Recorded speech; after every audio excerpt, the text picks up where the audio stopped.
$20 billion a year in the United States on physical health and fitness, that kind of thing. But for some reason, putting that kind of effort towards your mental health is still weirdly stigmatized.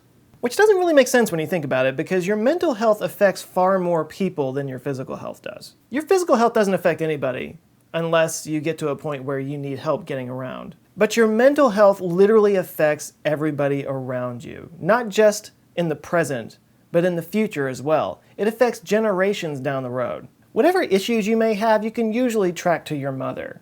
And whatever issues she has, you can usually track back to your grandmother, and so on and so forth. These things carry down for hundreds of years. So the fact that we stigmatize mental health issues, it's a real problem. We need to be more willing to talk about these kinds of things.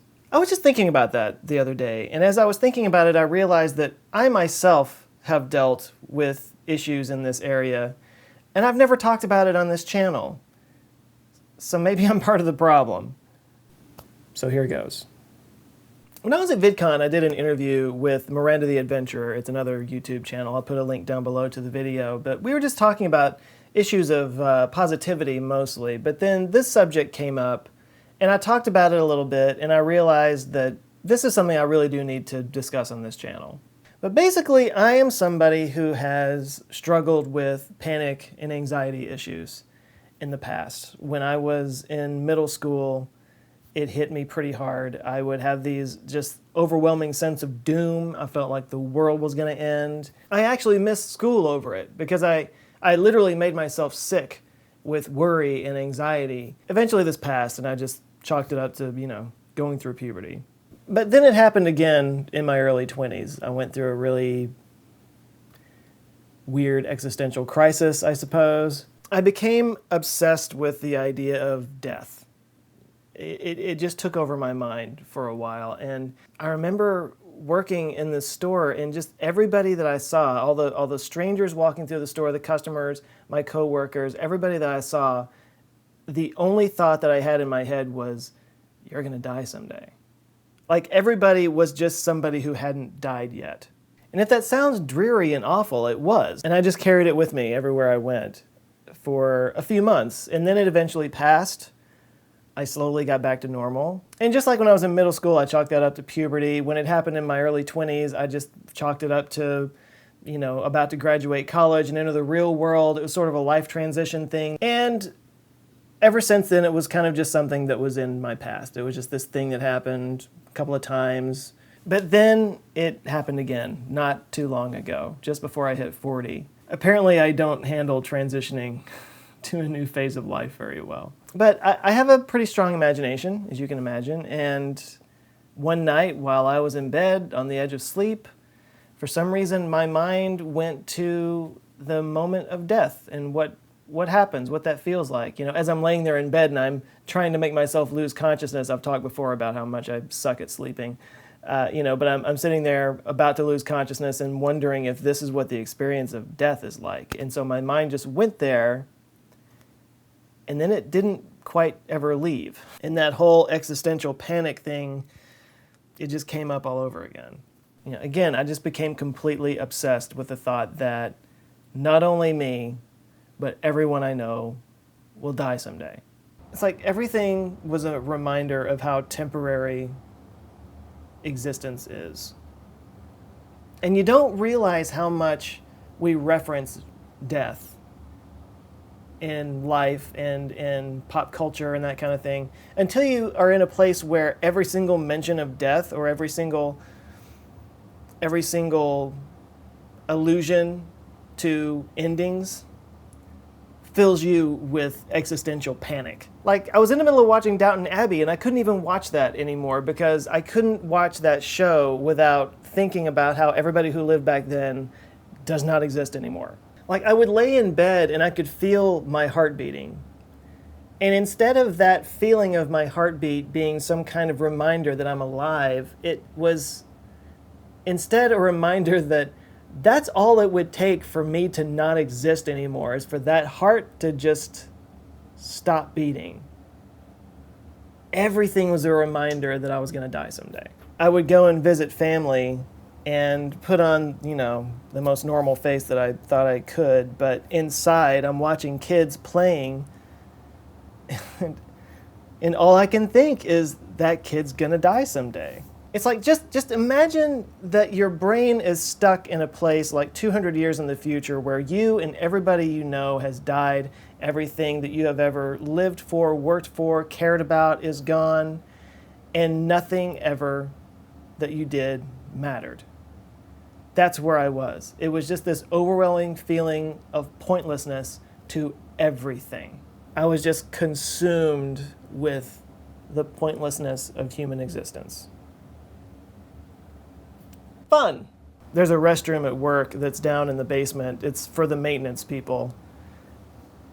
And it's this really crummy bathroom. Only one of the toilets actually works. I went down there multiple times to just go into a stall and cry. So that panic state lasted a few weeks, maybe not quite a month.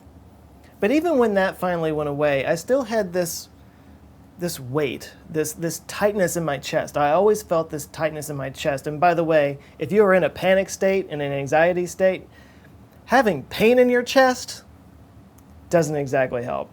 But I can't stress enough how much of a physical presence this was. This starts to sound kind of weird and woo-woo, but I remember I was driving into Dallas, and I was just about to downtown. I'm looking at the buildings all lit up. It was at night.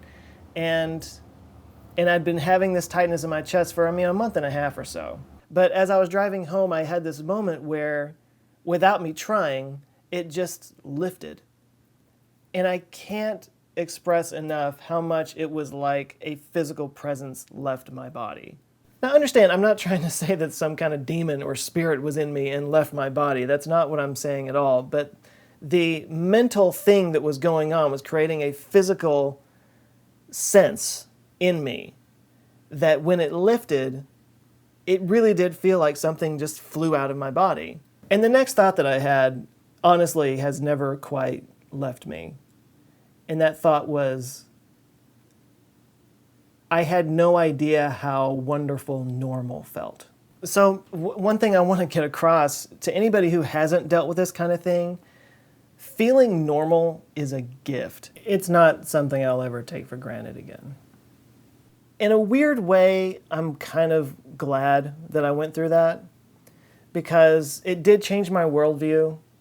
It did make me think about the bigger picture and how I fit into that. And that new worldview that I have has really come out in this channel. Astute viewers of the channel who have been following it for a really long time could probably point out early in 2015 when the tone of my videos changed a little bit, because that's when this was going on. In fact, probably no video more fully encapsulates what I was going through than the short video that I did called This Too Shall Pass. All of those issues and questions still were very heavy on my mind, and they were brought out in that particular video. So if you never dealt with anxiety or panic issues, just try to understand how lucky you are and don't take it for granted. And try really hard not to judge people who do have these issues, because it's really something you can't possibly understand unless you've been there. And for those out there who do have chronic anxiety and panic issues, I want you to know how much respect I have for you. I couldn't imagine dealing with it my entire life, and I want you to know that I get it. I get how hard it is. If you are dealing with this kind of thing, getting out of bed and going to work in the morning is an act of sheer bravery. It saps every ounce of your energy. And to be able to power through that and go to work and raise a family and just try to be a productive and normal human being with all of that on top of you, it takes a level of strength that most people will never know. So, the point of this channel is I get asked questions a lot, and if any of you out there want to ask me what to do if you have this situation, I don't want to try to play psychologist. I can tell you what helped me, but I think I'm not the norm. I think people who normally have this have it on much grander and larger and longer scales than I did. All I can say is if you have access to a mental health professional, talk to them. Talk to a therapist. There are online options now that cost less money. They may not be as good as sitting in front of a therapist, but it's something. In lieu of a therapist, talk to your spouse, talk to your girlfriend, boyfriend, talk to your family, talk to your friends. I felt like every time I opened up to somebody and talked to them about it, it chipped away at it just a little bit each time. More than anything else, I wanted to connect with somebody. I wanted to share how I was feeling and get a mutual understanding of just life through that. And it helped out immensely. And it's made me since then so much more thankful for all of my relationships. Because in the end, that's all we have. We have this small amount of time that we've been given, and we have each other. That's it. You know, life may actually be a big pointless joke. So we might as well laugh at it. Anyway, that's something I've been putting off talking about for a really long time. I don't know if that actually helped anybody, but I really hope it did. I'm going to put some links down below to some resources to anybody who might be dealing with panic and anxiety issues that might help you out. Like I said, I'm not a psychologist, and I've only had a little bit of an exposure to this, so I'm not going to try to pretend like I'm an expert. I am not. So if you are dealing with this, I hope that you can find somebody to talk to. I hope that it's something that you can transcend and find something positive out of. And I want you to know how much I respect you. And I'm pulling for you, and I got your back. I think I'll leave you guys with that. Thanks a lot for watching. I wish the best for all of you. I love you guys. Take care of yourselves.